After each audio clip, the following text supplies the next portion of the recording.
como habló eh, Germán. Moroa, sabemos que tú eres un hombre que te mueves mucho en la capital, a veces vas a otros lugares, que estás en contacto con el indio, con el hombre de a pie. ¿Cómo tú percibiste que el pueblo cubano confrontó esta situación, sus criterios? Porque la dictadura, como siempre, ha tratado de echarle la culpa al bloqueo, a las medidas de Trump y de esta situación. ¿Cómo tú percibiste? La gente sigue creyéndose los cuentos que hace la dictadura cubana con relación a este problema, entre otros muchos. Sí, gracias de nuevo por la invitación a ambos, Hernán y Pedro. Y bueno, sí, mi recorrido, ciertamente eso es lo que hago de manera constante, recorrer, excepto cuando hago trabajo de mesa. Y la visión, la percepción de la gente y el ánimo, las tres cosas, cada una con su significado específico, es de rechazo a el gobierno cubano. Primero, voy a responder la última parte de tu pregunta. Eh, Nadie ya, y esto hace mucho rato, se cree el relato del gobierno cubano de que el embargo, que es como se llama realmente, es la causa de los problemas de Cuba. Ya eso nadie se lo cree. El momento de cambio, digamos, general en la mentalidad del cubano respecto a eso fue después de la visita de Obama a Cuba, que dejó claro que en los Estados Unidos había cierta voluntad de ayudar a resolver los problemas y que era el gobierno cubano que se retraía. De modo que ahora lo que ha sucedido es justamente una reafirmación de esa visión y de esa percepción. Eh, la visión que tiene la gente es, con los que me contacto, con los que escucho sobre todo, tú usaste el término indio, ¿no? Pues puedo utilizar un procedimiento que aplicaban los topecas, que era el de pegar el oído a la tierra para escuchar cuando venía al galope de los caballos a una distancia kilométrica. Bueno, ese volumen de la opinión de la gente va justamente en la dirección de que eh, ya quiere que la situación cambie definitivamente. De hecho, lo que ya se convierte también en digamos, un discurso popular es la demanda de la gente de que el gobierno tiene que echarse a un lado. Yo escuché dos comentarios fundamentales que me llamaron la atención y me impresionaron. Uno decía, esto era un chofer de conocido Mendrone, uno decía que realmente el gobierno seguía insistiendo en la idea de que los cubanos éramos tontos, o que no leíamos, o que no teníamos información. Porque si realmente el embargo ocasiona todos los problemas que el gobierno dice que ocasiona para Cuba, ¿cuál es la razón por la cual no le compra a China, que es un socio, vamos a decir, estratégico? Estoy exagerando, pero es un socio estratégico de Cuba y le puede vender? Y culminaba su comentario de una manera muy interesante, ¿no? Diciendo, ¿por qué el gobierno se empeña en comprar productos chinos en los Estados Unidos? Que es lo que hace Estados Unidos, que es comprarle productos chinos a China para venderlo en Estados Unidos. Es decir, ¿por qué utilizar ese intermediario si lo pueden adquirir directamente? Y eso me pareció muy interesante, una observación ingeniosa de parte de este chofer, que además estaba encantando la máquina aquella. Ahí veníamos cinco personas y todo el mundo se reía con lo que él decía. Otro, más dramático, fue quien dijo una expresión muy interesante que ya corre por la de boca en boca, por todo el pueblo cubano, por lo menos por La Habana, y no solo en redes sociales, sino en público. Y era la idea de que la realidad ha demostrado que el gobierno está totalmente desbordado y no está en capacidad de afrontar los problemas, no está en capacidad de resolver y buscar soluciones a los problemas. Y que lo que tiene que hacer es justamente coger sus matules, llevarse todo el dinero que le que ellos no se van a meter con el dinero del poder e irse y dejar a los cubanos tranquilos, que es algo que va en la sintonía de lo que decía el padre Reyes de Camagüey, ¿no? Que le pedía al gobierno cubano que dejara al pueblo cubano tranquilo. Esa es la sensación, esa es la visión, esa es la percepción de todos los cubanos, por lo menos de todos los habaneros con los que yo he chocado en estos días. Y he chocado con bastantes, porque sabes que camino, intercambio, me reúno con gente y eso ha sido bien interesante. Espera un momento, Hernán, antes que tú le hagas la otra. Yo tengo una pregunta para Murúa muy seria, muy seria. Yo sé que él está en capacidad de responderlo. ¿Qué tiempo tú le das a la dictadura cubana para que caiga? Pero Pedro, de pronto ahí no puedo hacer de pitonizo ahí, ¿qué va? Me declaro incompetente para responder totalmente esa pregunta. Yo sí sé que estamos en un momento de inflexión importante, ¿no? El chiste que siempre se decía en los años 90 es que esto había terminado, que lo que faltaba era hacer el trámite, ¿no? Para enterrarlo, ese era el chiste. No, no. Yo sí creo que el poder, como poder, puede durar más, pero que, como decía otra persona, la revolución que ya estaba implosionando, debilitándose, fue enterrada con la piedra en el cementerio de Santa Ifigenia. Todo lo demás es puro cuento y pura represión, que es justamente lo que sostiene al gobierno cubano ahora mismo. Oye, Hernán, yo hice esto como jodera, pero déjalo en el programa, me parece. Por supuesto, no pensaba censurarte, Pedro.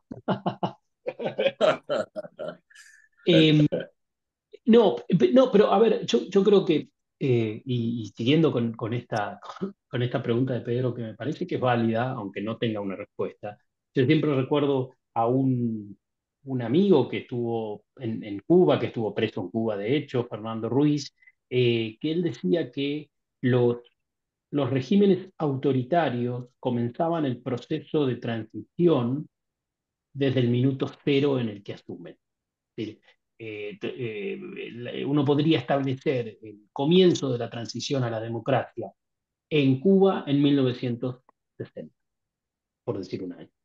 Y probablemente la construcción democrática empieza a darse ahí. Claro, en un periodo tan largo parece casi risueño pensarlo de esa manera, pero es cierto que, claro, las fuerzas democráticas se activan y se van sumando y se van retroalimentando y se van potenciando desde el primer momento en que ven cercenadas sus libertades, ¿no? Y ahí es donde empiezan el proceso para construir esa democracia necesaria bajo las rejas de la dictadura. Pero eh, me parece muy interesante dos cosas de lo que decías, Manuel, de esto que percibes en la población. Eh, y la primera es que por lo que entiendo, por lo que dices, hay una culpabilización, no sé si la palabra existe, directa hacia el gobierno de lo que está sucediendo. O sea, se está responsabilizando directamente al gobierno, en este caso encabezado por Díaz Canel, eh, de la crisis energética.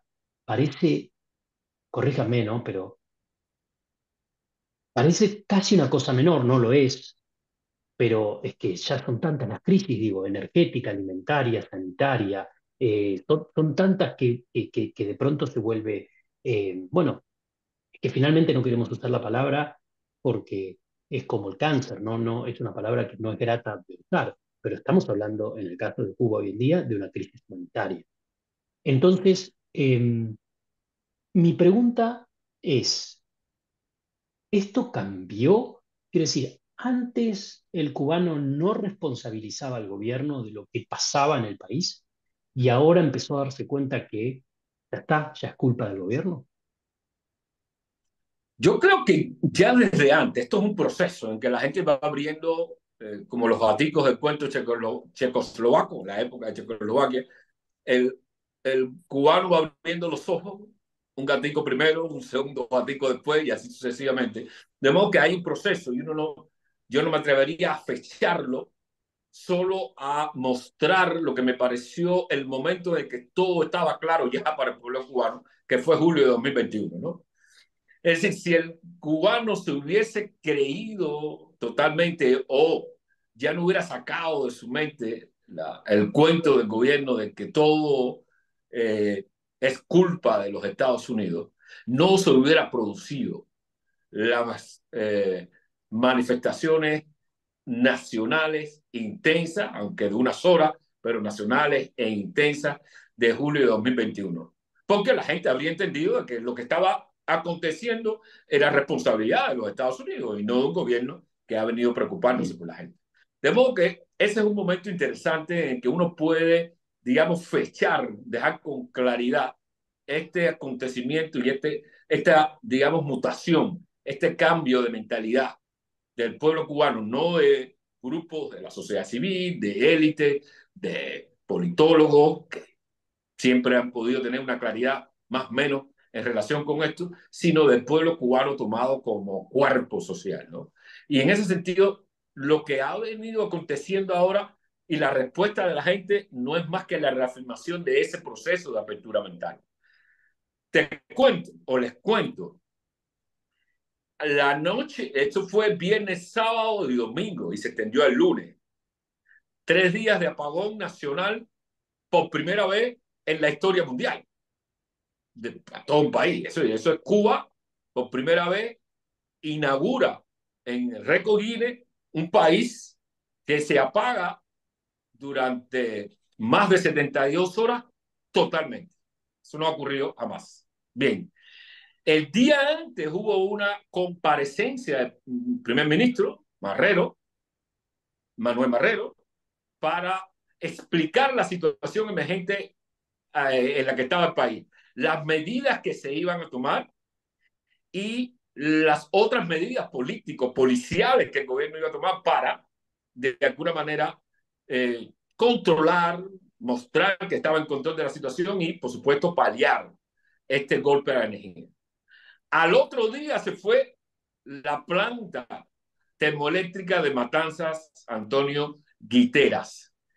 Lo que se suponía era que las personas hubieran incorporado esa comparecencia, las palabras de Marrero, y no hubiera sucedido lo que sucedió, que a pesar de la advertencia, la gente empezó a protestar. Y eso está claro, es que la gente ya tiene mucha visión en quién es verdaderamente el responsable. No importa lo que diga el gobierno, importa lo que haga, porque el gobierno reprime, pero no importa lo que diga. Y entonces, eso demuestra que la gente ya no cree. La pérdida de credibilidad del gobierno cubano es, yo diría que total y a todos los niveles de la sociedad cubana. De modo que no.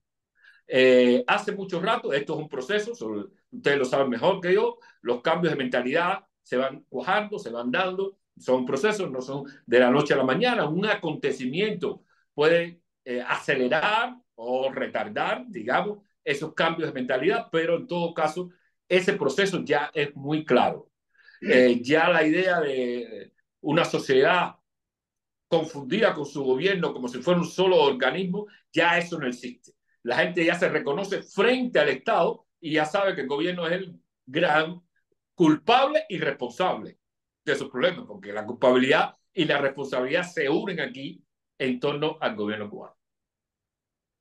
Mira, estos hechos volvieron a poner en el marco nacional e internacional la torpeza, la incapacidad, la intolerancia y la cobardía del régimen cubano. Voy a hablar de 3 intervenciones que denotan hasta dónde son capaces de llegar estos individuos que más dirigen el país. El primero fue el de la UNE, donde exhortó a los cubanos a que compraran paneles solares. Es una burla porque estos paneles solares cuestan más de $1.000 y serían alrededor de 400.000 pesos cubanos, lo que no gana tal vez un cubano en toda su vida.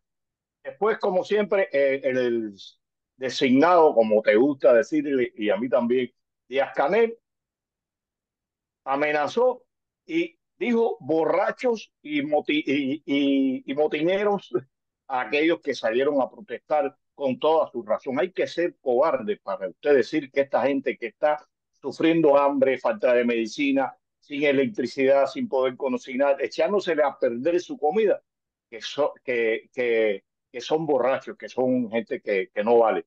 Y la tapa al pomo se la puso el ministro Vicente Lao Levy, el ministro de Energía y Minas, cuando dijo que los que habían salido a protestar eran unos cobardes y unos indecentes. Eh, ¿Qué dijo? Primero, tu criterio sobre esto, porque realmente es indignante, y yo lo dije en uno de mis videos, qué cobarde e indecente son él y todos los que lo acompañan. Es muy duro que un tipo, hay que decirle tipo, que tiene la barriga que no le cabe en la ropa, que no sufrió nada, le diga indecente y cobarde a aquellos que se manifestaron. Morúa, ¿qué me podías decir con relación a esto? Te comento rápidamente, agregándote lo siguiente. La primera dama que no es, tuvo el cinismo de invitar a las madres a su casa para que calentaran la comida y conectaran sus teléfonos para que cogieran carga. Eso, eso es de un nivel de indecencia inmenso, porque el significado primero de decencia es ser púdico, es decir, tener pudor. Y es una falta de pudor absoluta en unas circunstancias como esa, no apagar tu corriente, aunque tú la tengas, desde la posición y el estatus que tú estás, e invitar a gente que está pasando una situación inmensa a que vayan a tu casa a calentar qué comida y a conectar qué teléfono en un momento como ese. De modo que lo que está haciendo el gobierno, te cuento esta anécdota, ligada a los tres que tú haces, es proyectarse. Por cierto, utilizando un lenguaje que se supone que no lo utilicen ellos. Porque eso de decencia, ese es el viejo, el antiguo lenguaje que yo de alguna manera reivindico la decencia, pero es el lenguaje que ellos denostaban como lenguaje burgués. Eso es propio de la burguesía. Y demuestran el desprecio absoluto que sienten por el pueblo cubano. Porque revictimizar, y aquí voy a utilizar un término que usan mucho en los debates de género, revictimizar las víctimas es algo de una indecencia suprema. La gente que está sufriendo las consecuencias de tus malas políticas y que están de alguna manera protestando frente al poder, justamente porque tú eres el culpable y al mismo tiempo el responsable de esta situación, tú los desprecias de esa manera, la indecencia se muda de lugar. No tiene que ver con las formas, sino con el contenido de la mentalidad. No tiene que ver con la manera en que tú digamos, te dirige a la gente, sino con las palabras y la manera absolutamente despreciable en la que tú pisoteas a la gente que tú les estás provocando un problema serio, como es el de echarse a perder los alimentos, como es el de rompérsele los equipos electrodomésticos, como es el de la inseguridad ciudadana. Este apagón generó tres inseguridades fundamentales para cualquier país. Inseguridad ciudadana, qué podía pasar en las calles, qué podía pasar a la gente, a las personas más vulnerables, a los ancianos, en medio de esa oscuridad. Eso es una responsabilidad absoluta de un gobierno. La seguridad alimentaria, ¿qué tú podrías proporcionarle a la gente en esa situación?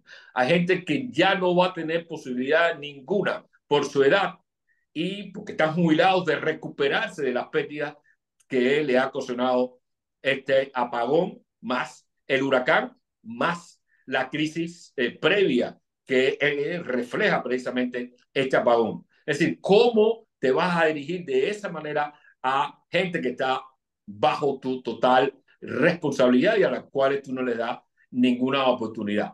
Eso pasa y es una muestra de que este no es un gobierno electo por el pueblo, porque eso solo así se puede dirigir a su gente, a la gente que supuestamente debe representar a alguien que no ha sido electo. Ningún representante, nadie que se tenga que someter a elecciones periódicas puede tener la capacidad inmoral de llamar de esa manera como ellos llamaron, no quiero repetir sus propias palabras, a gente que son víctimas de su mal gobierno, de su incompetencia y al mismo tiempo de su falta de empatía. En vez de colocarse en el zapato de la gente, pretendía que la gente se colocara en los zapatos de ellos sin poder usarlos de ninguna manera y sin poder tener los recursos que ellos, de los que ellos realmente disponen. Termino con esto. Una persona absolutamente seria que estaba trabajando como chofer de algunos de estos funcionarios, se reunió con muchos de ellos en el Ministerio de Energía y allí pudo comprobar cómo todos los funcionarios del gobierno que estaban reunidos en torno a Díaz-Canel, Manuel Marrero, etcétera, todos ellos estaban ingiriendo alimentos traídos del Palacio de las Convenciones y que consistían en patas de puerco asada, arroz especial de los más exquisitos, panes casi traídos de Francia directamente. Ese era el alimento que tenían ellos cuando todo el país estaba sufriendo y estaba apagado. Esa es ahí donde está la impudicia, que es una de las fundamentales acepciones de la palabra indecencia. Hernán. Manuel, nos quedan pocos minutos, pero pensaba que, bueno, hemos leído estos días que varios gobiernos, México, Rusia y otros amigos del régimen cubano han ofrecido algún tipo de ayuda, enviar tanques de petróleo y demás para subsanar lo que sabemos que no va a ser más que una tirita, ¿no? Que no va a ser más que una solución muy temporaria que no va a solucionar nada. ¿Qué debiera hacer el resto del mundo, especialmente el democrático, para tratar de realmente ayudar a Cuba en esta crisis que, insisto, no es solo energética? Yo creo que lo que debería hacer es un llamado serio a las reformas estructurales que requiere el país. Estar reforzando o reproduciendo la condición menesterosa del Estado cubano, que parece un Estado que siempre anda tocando las puertas para recibir limosna, de un Estado subsidiado a un Estado limosnero. Reproducir eso a partir de los gobiernos aliados que responden a una emergencia que no tiene que ver con el pueblo, sino que tiene que ver con el Estado, no nos va a ayudar. Porque desde eso, en esa situación estamos, Pedro me ayudará, desde los años 80. Desde los años 80 estamos en esa situación y lo que ha sucedido es la acumulación de los problemas que enfrenta la gente sin una solución estructural. Yo creo que es la hora de alguna emergencia, obviamente, porque de algún modo la gente está con una necesidad inmediata y concreta, pero hacer un llamado claro a que el gobierno cubano tiene que hacer reformas estructurales profundas. Casi ya no solo el mundo democrático, China, que no es democrática, acaba de retirarse de un contrato con el gobierno cubano simple y llanamente porque está diciendo que el gobierno cubano no es serio, no hace las reformas que quiere y quiere vivir de China. Y los chinos dicen que de ellos no se vive. Por lo tanto, reitero, resumo brevemente, tiene que haber un llamado serio, un apoyo a reformas estructurales que comprometen también las reformas políticas que necesita el país. Mira, aunque tú y yo somos contemporáneos, tú dices que en los Nunca, 80, jamás. yo nada más que tengo 14 años, yo vería esa. Ya en los años 70 empieza la crisis en Cuba. Recuerdo las cajas de cigarro 25 pesos, cuando un peso en Cuba era un peso. La guarfarina, que era la metralla de los centrales, en 40, en 50, la libra de arroz en 22 pesos, la bota rusa en 170. Yo me mudé para La Habana en el año 72, en mayo del 72, y los martes y los jueves, en la esquina de Texas, donde yo viví un tiempo allí, unos cuantos años, los martes y los jueves, se iba la corriente 2 horas o 3 horas. O sea, esto es desde, como decía un poco Hernán, la crisis del sistema implantado por Fidel comienza en los mismos años 60 y todo esto ha ido dando el traste con la situación que tenemos hoy. Mura, ¿tú tienes algo que agregar antes de nosotros cerrar el programa? Sí, rapidito, agrego lo siguiente, un dato que hay que precisar. Los economistas lo acaban de poner digamos, a la vista de la gente, ¿no? La inversión de Gaesa en todos los hoteles hasta ahora ha supuesto significado alrededor de 2.400 millones de dólares, más o menos a precisar.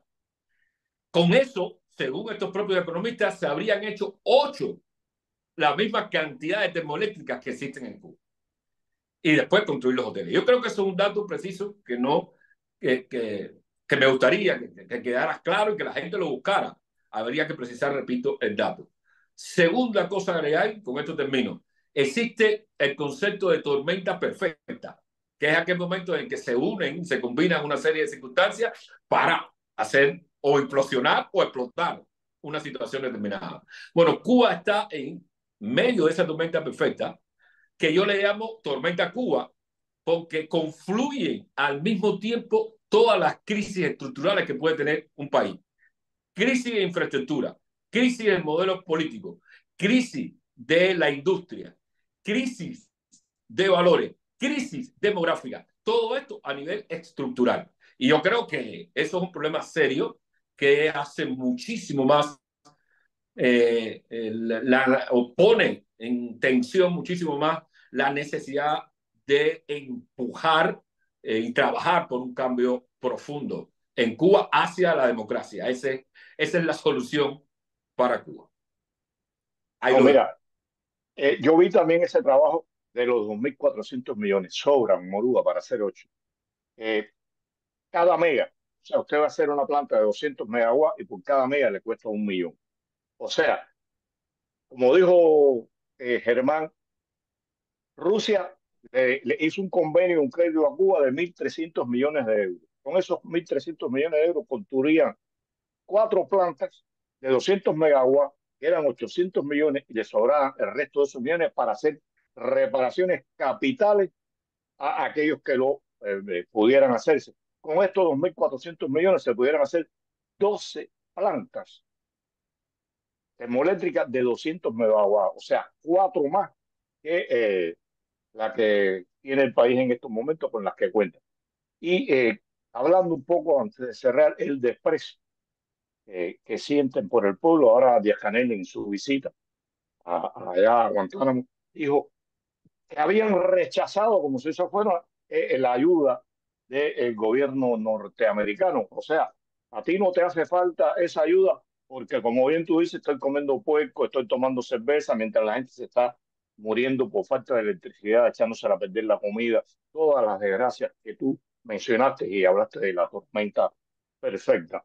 Bueno, solo nos queda darte las gracias, Morúa, por la participación una vez más en nuestro programa, al igual que a Germán, que es una lástima que no pueda participar de manera directa porque pudiera haber hecho otros aportes a el desarrollo del programa.